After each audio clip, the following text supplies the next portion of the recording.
याला काय अर्थ आहे गाईज? म्हणजे बाकीच्या लोकांनी चावी चोरली तेव्हा ते चोर नव्हते आणि प्रभूने चावी चोरली तेव्हा तो खूप मोठा चोर झाला. जसा काय त्याने खूप मोठा गुन्हाच केलाय.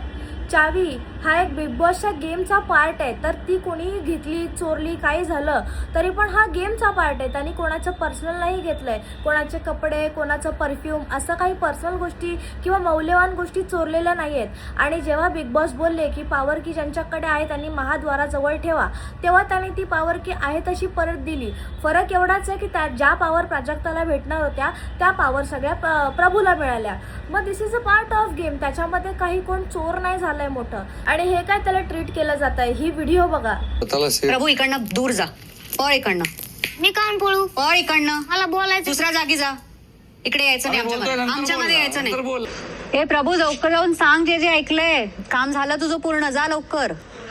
माझं काम झालंय म्हणजे तुम्ही जाऊन सांगा ना. मी काम सांगू, तुम्ही जाऊन सांगा. ओके, तुला एवढंच कळलं नाही अजूनपर्यंत तू काय आहेस. मला हे काय बरोबर नाही वाटत. तुम्हाला काय वाटतं? तुम्ही मला कमेंटमध्ये सांगा.